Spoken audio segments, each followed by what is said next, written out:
And welcome to the Ascend Television Network, and welcome to Second Chances. My name is Greg Hennis. Today on the program, wonderful guest we have with us, Andy Walsh. The book is entitled Faith Across the Multiverse, Parables for Modern Science. And Andy, thank you for joining us here on Second Chances. Thanks for having me. So obviously, you are very much into science, as your title of your book kind of alludes to. That's correct. So I studied science in school. I've been a fan of science even before that. Did my undergrad in biology, did grad work in biology, microbiology at a school of public health, and now I work for a public health software company doing statistical analysis and public health surveillance for them. Okay. Well, today we're going to talk about the book, Faith Across the Multiverse, Parables from Modern Science. But before we do, we always like to learn a little bit about our guest, about their background. You alluded to your love for science, but what else can you share with us? Where were you born? Were you born into a Christian home? You know, things of that nature. Sure. So I was born in upstate New York, in a town called Little Falls. Parents were Christians, and Dad was actually in the ministry there. Then we moved to New Jersey when I was fairly young. So I grew up in northern New Jersey for most of my education. Went to Christian schools there in New Jersey, and then went to Carnegie Mellon in Pittsburgh for my undergrad, and I studied biology, like I said. Got married after that, moved to Baltimore to go to graduate school in public health and microbiology. And then moved back to Pittsburgh, did a postdoc at Carnegie Mellon in computational biology, and then I've been at Health Monitoring, like I said, a public health software company for 10 years now. Wow. Tell us the story of how you gave your life to the Lord. Okay, so like I said, my parents, family were Christians, was going to church and going to Christian kindergarten, and it was during the Advent season that I was in kindergarten and was about 5 years old, and was just hearing the Christmas story and going through the observance of Advent. And one week it was my turn in our family Advent celebration to pray, and I prayed that to ask Jesus to become part of my life, that I wanted to follow him, to be with my family in heaven when the time came, and have been learning more and following him ever since, through church and Sunday school and Christian school, and through ministries like InterVarsity helped me to learn and grow as well. Tell us how the concept for the book, Faith Across the Multiverse, came to be. Sure. So I tell a story in the first chapter about being a part of a Bible study in graduate school. We're talking about the idea of Jesus' second coming and our anticipation of that, and how long it's been since the Bible was written and promised those sorts of things, and whether that influences how much we should eagerly expect Jesus' return, or how imminent that might seem to be. It suddenly occurred to me that something that I'd been studying in math class about probability could help to understand that question a little bit better. And I happened to be in this Bible study group with another math student, and so I just sort of mentioned that to him, and it really clicked for him. And so both got us kind of more excited and thinking about the idea in a new way. And that really kind of got me started on thinking about, well, what are other concepts from science that might help me to think about my Christian faith in a different way, or might help me to make something feel a little bit more concrete or a little bit more understandable to me, because I spent so much time studying the science as well. And over time, I started to see more and more of those connections, and eventually there were enough of them that it felt like maybe I should write them down and figure out if they looked like a book, and they did. Now, correct me if I'm wrong, because I may very well be. This is just something that kind of comes to my mind. A lot of times when you talk about science with Christians and science with non-Christians, there's usually a thing called evolution that is a big difference. Obviously, people that believe in evolution believe that, things came about a much different way than what we know to be true as Christians. Do you get a lot of people that kind of challenge you on that because of your love of science and being a Christian and walking in faith? So you're right that certainly comes up a lot, and there are Christians who have different views on that topic and different views from mainstream science. Personally, I don't have any problem with the idea that mainstream science studies how God created the world, and that the Bible tells us that God is the one who created the world. And so personally, I don't get a lot of criticism from scientific colleagues on that topic. Okay. You say that you have a desire to introduce readers to God and that science can help in this process. So, how so? Sure.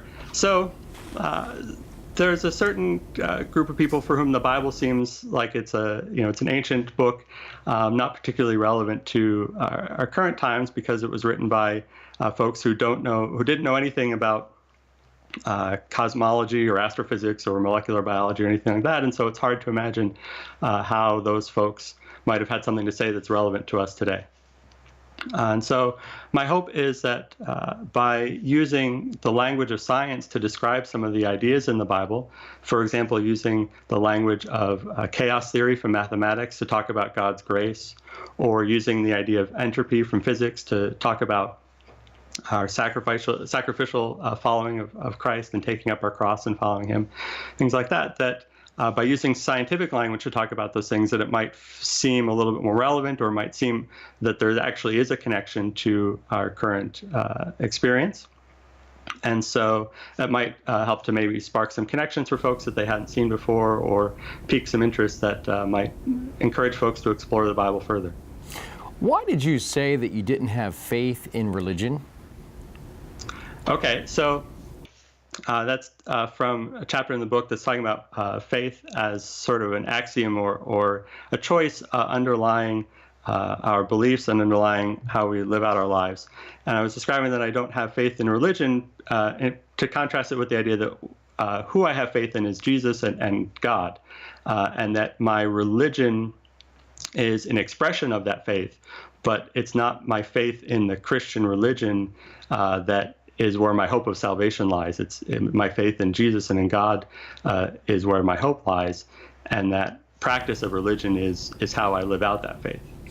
The word, I believe, is dogma. Where does that fit in? Okay, so lots of folks have the idea, or at least some folks have the idea, that faith is a dogmatic belief in things, and in particular, what they mean by that is that you believe what you're told without asking a whole lot of questions. That those are just the answers are the answers. Don't ask a lot of questions. Just go along with it. And they contrast that with a scientific perspective where questions are encouraged, where research and empirical investigation is how we find the truth, and that you should question everything and not accept anything just based on what people tell you. And so in that chapter in the book, I was trying to paint a picture of faith that's not purely dogmatic. Certainly there's a role for teaching and learning from tradition and from folks who know more about theology and Christian life and so forth. Just as in science, there's a role for learning from more experienced scientists. But that our Christian faith is also a matter of living out what we believe and walking with Jesus and following in his footsteps. And by living it out, discovering the truth of what Jesus taught, and not just accepting it because anyone told us to, but trying for ourselves to see that what Jesus taught really holds truth. And in that way, following the advice of Paul to test everything and to hold on to what is true. Mm. We are visiting with Andy Walsh, PhD. The book we're speaking about is entitled Faith Across the Multiverse, Parables for Modern Science. Andy, why do you say the work of faith is to discern the meaning in what we observe in the world around us? Why do you say that? Okay, so again, that chapter on faith talks about a little bit about the science of information theory, which is something from the past century and what underlies a lot of our computational technology, including what is allowing us to have this conversation right now. And information theory deals with the encoding of messages, but it doesn't necessarily deal with the meaning of messages. So, right now when I'm talking, those sound waves are being picked up by the microphone and transformed or encoded into a series of zeros and ones and sent over a wire to your computer and turned back into an audio and a video signal. But that particular sequence of ones and zeros doesn't mean anything in and of itself. You could take that same sequence of ones and zeros and try to read it as text or try to turn it into numbers, data from a biological experiment or something like that. You could interpret it in a number of different ways. But the software in your computer and my computer agrees on a meaning. And that's how it interprets that signal and produces the video and the audio. Well, in the same way, when I talk about the work of faith is agreeing or discovering the meaning that if we want to follow in the life of Jesus and follow the teachings of Jesus, that we need to agree on the meaning of certain things with God and with what is taught in the Bible. And so we're working by making that choice and by working to discover how that meaning unfolds in our lives. That's sort of what I was getting at in terms of faith, is by choosing to agree with God on that meaning for our lives, and then figuring out how that unfolds in our particular circumstances. As we look at the book, you actually broke it into 4 sections. What are they, and why did you choose them? Sure. So there are 4 sections. The first one deals with the language of mathematics. The second one deals with the language of physics. The third one deals with the language of biology. And the fourth one deals with the language of computer science. I chose those 4 areas of science in particular because they were the ones that I was most comfortable with, most familiar with. I've studied math and biology and computer science more or less formally in my various degree programs, and read a lot of physics, even going back to before I started college. So I was most comfortable with using that language. And then the reason for that particular sequence of ideas and sciences is that it moves from the more abstract to the more concrete. So we start with the language of math to talk about some more abstract ideas about faith and grace and sin and things like that. And then we move into physics and talking about the more concrete person of Jesus and the incarnation of God in the person of Jesus. And then moving in biology to talk about how we can live together as a community and part of the church. And then finally, computer science, dealing with some of the practical questions of how we live out our lives. What do you mean by God calls us to have balance of not only justice but mercy? What do you mean by that? Right. So that was a reference to the book of Micah when it's talking about we're called to act justly and to love mercy, to walk humbly with God, and talking about how we understand the idea of righteousness, and that there are some ways of translating the word for righteousness, the Hebrew word for righteousness, is sort of a mixture of those two things, of justice and mercy. And so and I think we see that in how God relates to us. There are plenty of examples in the Bible where God's justice is brought to bear on the world, and there are plenty of examples where God's mercy is brought to bear on the world as well, thankfully. And so I think that is a model for us to follow as well, that we should be looking to treat those around us with a combination of justice and mercy. And that, I think, balance is talking about in terms of the language of optimization and trying to figure out what it is that we're trying to maximize in our lives. And that idea of righteousness as a balance of justice and mercy is what I was talking about, trying to optimize in an abstract sense. So still dealing with the language of math there. We're visiting with Andy Walsh. Faith Across the Multiverse, Parables from Modern Science is the book. We're going to continue this interview in just a moment, but we thought we would give you a chance, Andy, to pass along to our viewers if they'd like to learn more about you, obtain a copy of this book, places they could go to get that information or obtain a copy. Sure. So the book is published by Hendrickson and is available online at various online retailers, and any of your local bookstores as well should be able to order a copy if they don't have one in stock. So you can ask for it by the name. They should be able to look it up. There's also a Facebook page. If you search for Faith Across the Multiverse on Facebook, you can follow that, and there'll be updates and things there. And there's a website as well, faithacrossthemultiverse.com, and my Twitter and Facebook links and so forth are there as well. Was putting out a book something always on your radar, or was that something that kind of happened by mistake, or what's the story there? A little bit of both. I started thinking about these ideas in graduate school. Wasn't thinking about it as a book at the time, but over the years, as I started to accumulate more of these ideas, started to wonder what to do with them. Then I started writing a regular science and faith blog for the InterVarsity Ministry Emerging Scholars Network, and in doing that regularly, got more experience with writing, got more connected to different writing communities, and that got me thinking more and more about the possibility of making it into a book, and also got me connected with folks who could help me realize that idea as well, and ultimately connect me with the publisher and all of that.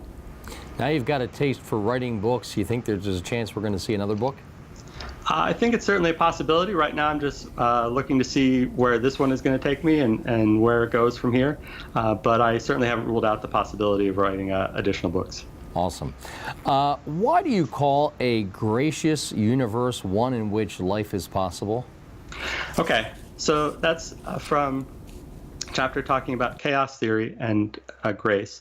And so there's an idea in chaos theory. So a lot of people are probably familiar, or if they're familiar with chaos theory, they're probably more familiar with the butterfly effect, the idea that a small change can have a large impact on a system later on. And so the example is of a butterfly flapping its wings in Tokyo, and a week later it's raining in New York, whereas if the butterfly hadn't flapped its wings, it would be a sunny day in New York City. But there's another concept that comes out of chaos theory, which is this idea of strange attractors, systems that tend towards certain kinds of states, tend towards certain kinds of behavior, and even if you nudge them a little bit or perturb them a little bit, or sometimes even a lot, they'll eventually go back to that attracting state, that stable behavior. And there are a lot of features of living systems that actually exhibit that behavior. The rhythm of our heartbeat is one of those. So there are a number of different nerve and muscle cells that have to coordinate to get your heart to beat all at once. And while there's a lot of synchrony to that, and a lot of them are actually firing all at once, there can be little variations, little perturbations where a nerve cell or muscle cell will go a little bit early or a little bit late and get out of sync with the rest. And the overall behavior of the system actually tends to smooth over those little errors or those little miscues, and bring everything back into synchronous behavior so that your heartbeat is steady and everything's working together. And that's what allows us to have functioning hearts, and so allows us to live. And there are other features of living systems that have that same kind of attractive behavior, where it tends towards a stable pattern that allows life to persist. And so I call that feature, I use the word grace to describe that feature of these systems, because it allows for little mistakes and little errors and little changes, but overall, over time, everything sort of evens out. And the fact that so many of our living systems exhibit that behavior and exhibit that kind of graciousness is what allows us to continue on. One of the things that you write about in the book is how the life of Jesus challenges our popular notions of what is significant or distinct about humanity. Could you go a little further and answer the question, how so? Okay.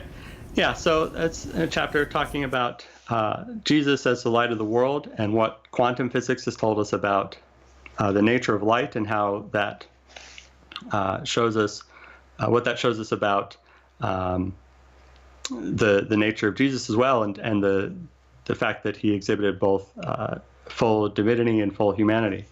And so then I explored the idea that as you say, that Jesus challenges some of our ideas of what it means to be human, and that instead of questioning whether Jesus was human because of that, that perhaps we should instead realign our thinking and take him as the example by which we measure what humanity looks like. One of the examples that I gave more specifically is the famous quote, "To err is human, but to forgive is divine." But we believe that Jesus did not sin in his life, and so that kind of calls into question whether making mistakes or sinning is an intrinsic part of humanness, or whether it is indeed possible for someone who is fully human to live that perfect life without erring. And so things like that, where instead of questioning Jesus' humanity because it doesn't quite fit into our preconceived ideas of what humanity is, that instead we look to Jesus as our example of or our definition of what humanity is. Speaking of Jesus, what is it that you think, or actually why do you think, Jesus avoided opportunities to create disorder? Why do you think so? Yeah, so it's another thing that I talk about in the book, in the chapter talking about entropy and the life of Jesus, and this idea of that creating order for other people, or avoiding creating disorder for other people, is one way in which we sort of can be sacrificial in our own life, or we can follow that example of taking up our cross and following Jesus.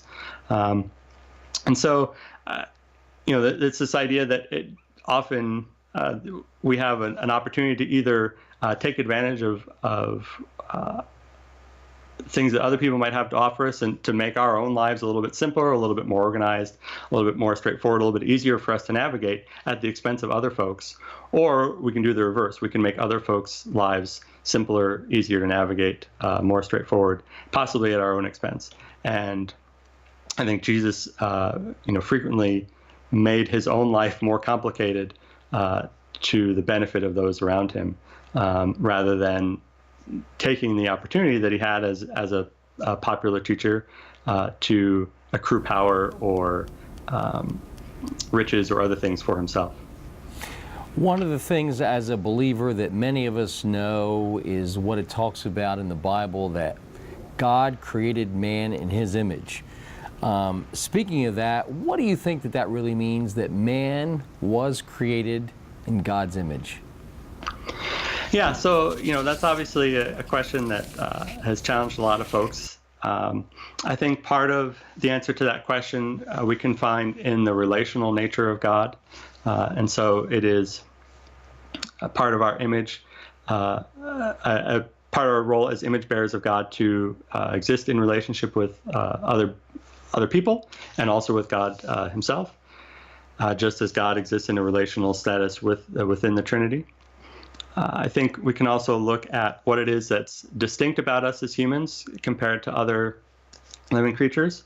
And one of those things is that we have a capacity to transcend our biology a lot more than other organisms, whether that is expressed through altruism, through sacrificing something about our own life to benefit other people, rather than always being worried about our own survival, or always looking out for ourselves and our own interests first, or whether that might just be the ability to think rationally and to think abstractly in a way that doesn't directly map to the world around us, but we can think about other versions of the world, or think about how the world might be rather than how it currently is.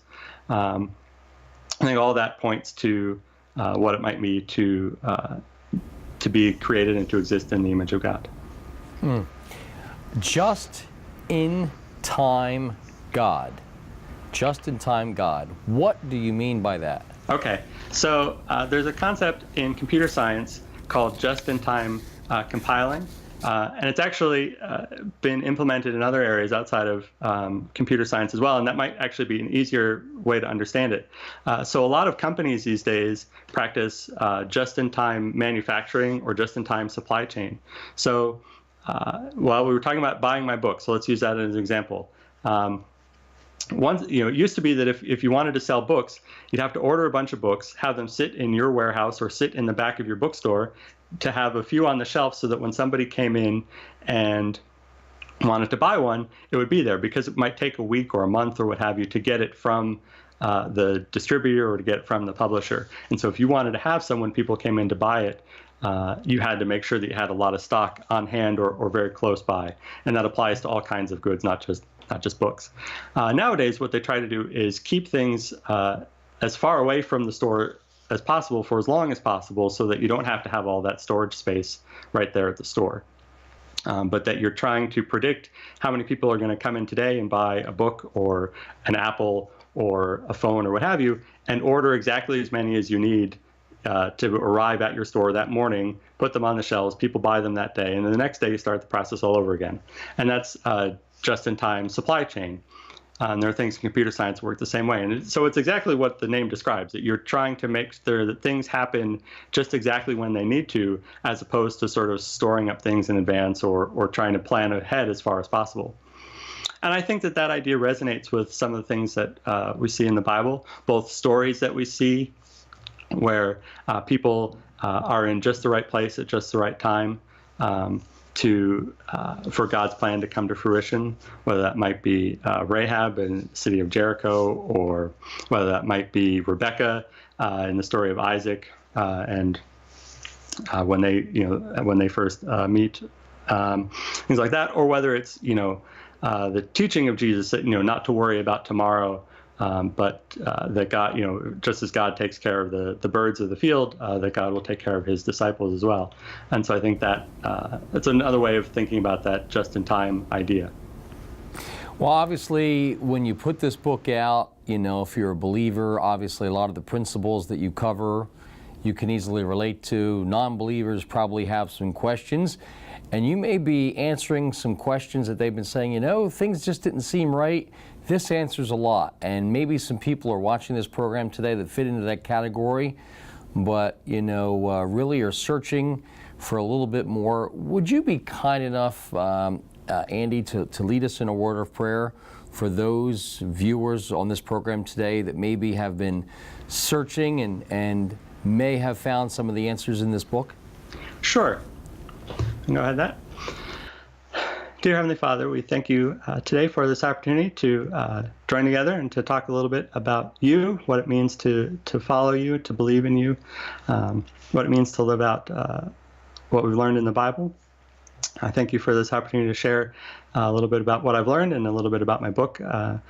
And for any folks who are watching this now or later on who this has sparked their curiosity, or maybe encouraged them to think about the Bible in a new way, or to give the Bible a chance where they weren't sure about it before.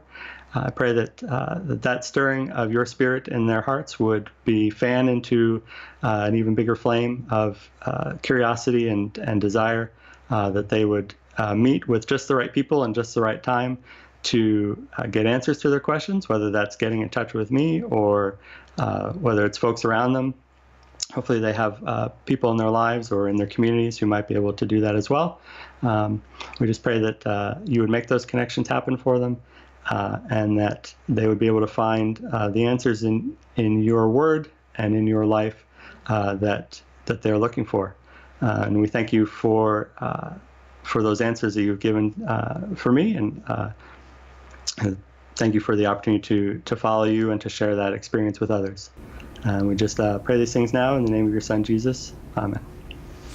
Our guest today on Second Chances has been Andy Walsh. The book, Faith Across the Multiverse, Parables from Modern Science. Andy, one more time, they want to learn more about you, pick up a copy of the book. Where are places they can go for that information? FaithAcrossTheMultiverse.com has links to order it, has links to reviews or links to sample excerpts if you want to read more, try a little bit before you buy. And you can also find the Faith Across the Multiverse Facebook page. Just search for Faith Across the Multiverse and connect with me there as well. Andy, thank you so much for joining us. Thank you so much for having me. It was great. Tune in soon for more Second Chances right here on the Ascend Television Network.